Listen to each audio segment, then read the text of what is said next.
Hello, hello, hello, and welcome to my YouTube channel. My name is Jameelah, and I am a master manifestor, and I'm sure you are too, because you're watching content like this. The name of this channel is Holistic Manifesting, because I believe in a whole body, whole mind, and whole being experience when it comes to manifesting these amazing lives that we're choosing to live. What I'm discussing in this video is vision boards.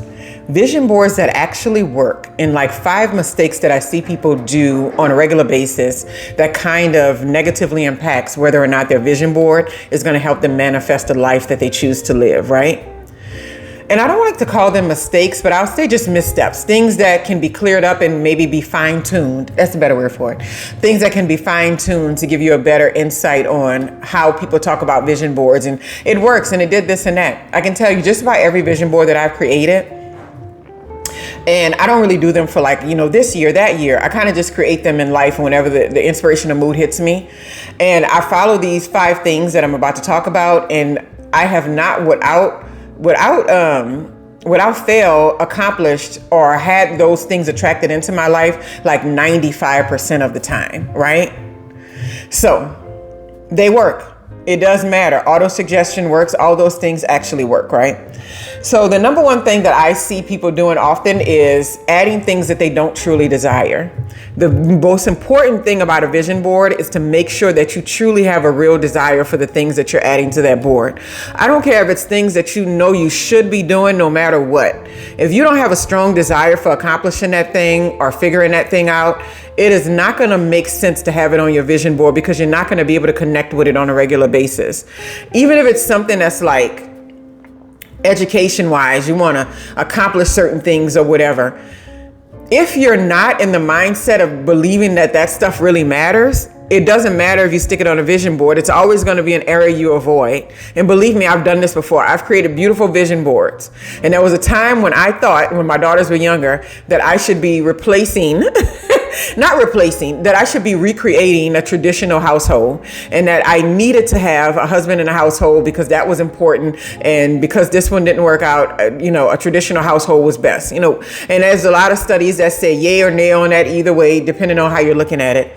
And so in my mindset, it was something that I felt like I needed to put on the vision board. I had on there, husband, this and that. And what's so crazy is that the whole time I had that vision board, and it was in the first house that I had, I never even looked at that area. Like I would walk by it and I would look at it and I would kind of like wince away from it. Not wince in a negative way, but like it didn't draw me in. So that was something that I didn't truly desire at that time. I desired so many other things. And if that came along, then that would have been cool and wonderful. But it wasn't something that I was wanting to give my attention to at that time. So if you have things on that you don't really desire, I've seen people do this with weight loss too. Sometimes they're at a very manageable weight, but they feel like I've been comparing myself to other people. I could lose about 15 pounds.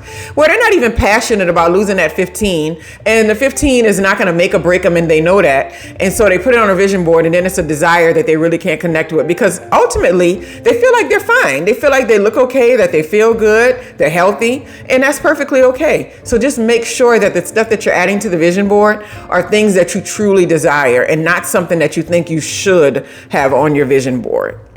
Another thing is people make vision boards and they put them in like these places, these obscure places in their houses where they don't even see them on a regular basis. Like they don't even look at the vision board. And I'm guilty of that. Because sometimes it's a decoration piece. In my bedroom, it's like I had my computer and I had my, desk there. And then I put the vision board way up there, right? Now, mind you, I wear glasses. I've, probably worn them making videos before, but I don't see very well from far distances at all. I can see really good up close, but not far.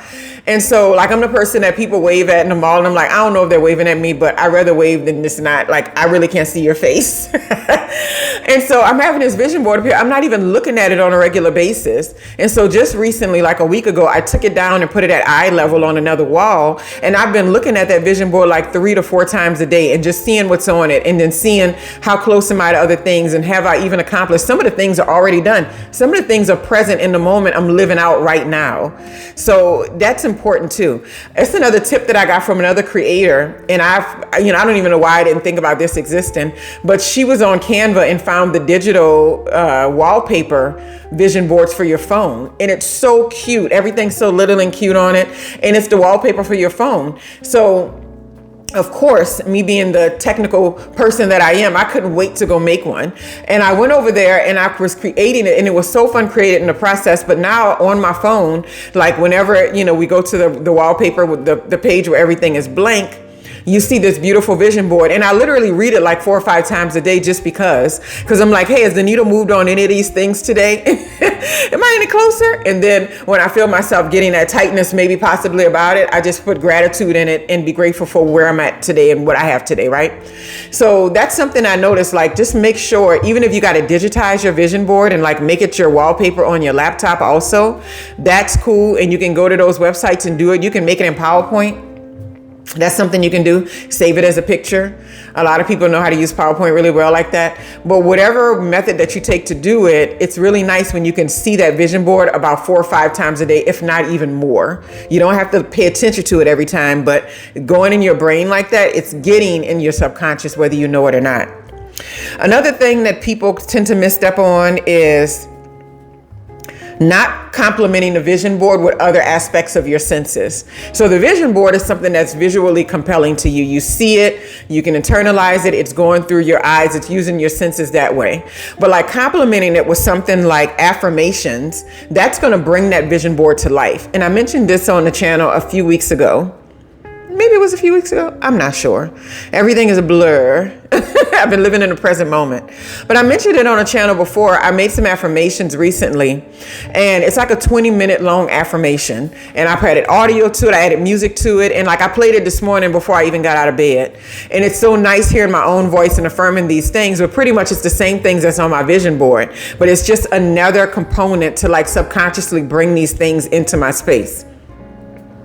And much of it, and then sometimes I do even extra. I think I mentioned before that I also mix in things that I've already accomplished that were on a previous vision board, that are on my current vision board, that is already something I'm living in the present of. So that way, when other affirmations mix together, you can't tell what I have already and what I don't have already, because all of it is just meshing into one, which is how you want it to be. Because I'm a firm believer that everything is available to us all at once.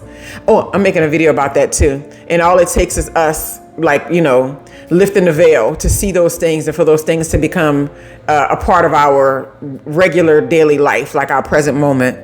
So just complementing the vision board with other things and other items. People have these little items that they buy sometimes that complements things on their vision board. I think I was watching a video a long time ago, and they said that they had an idea of a house they wanted to build for themselves.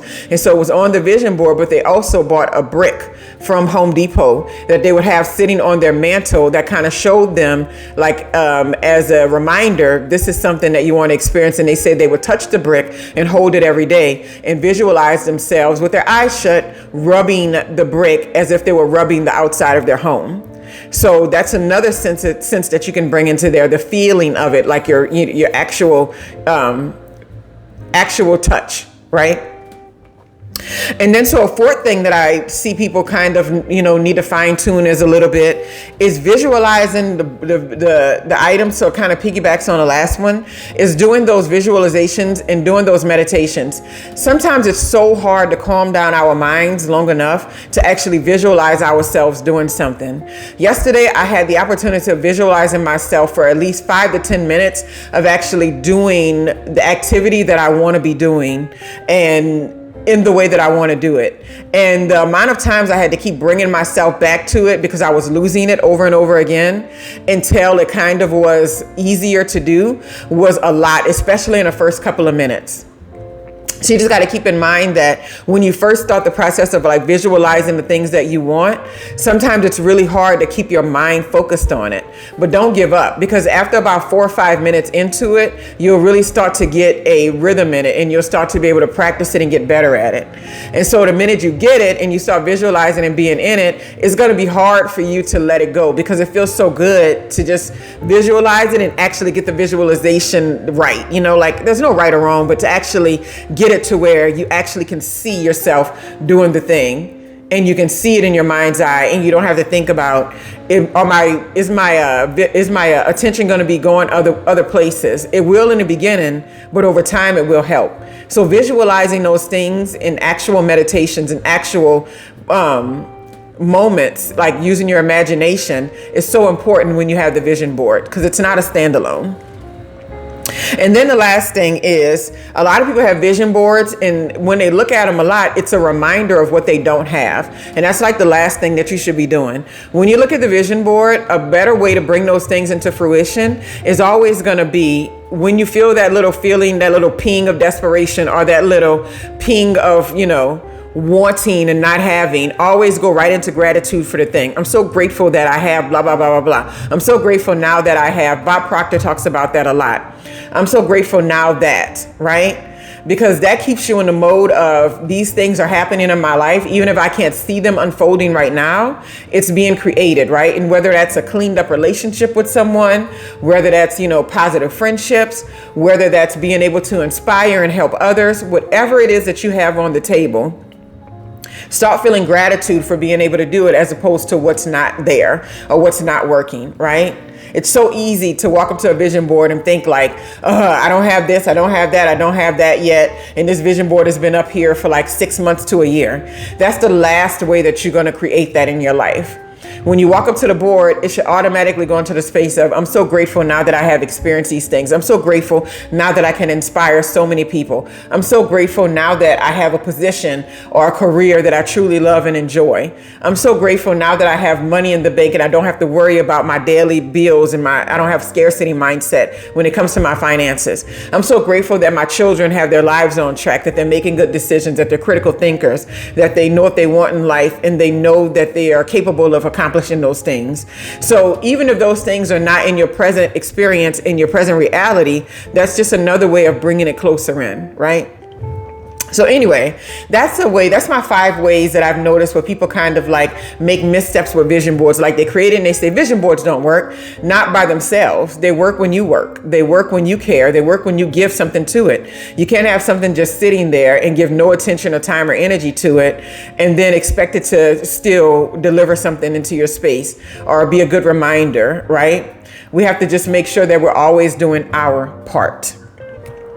Anyway, I hope you all have a wonderful, wonderful, wonderful day.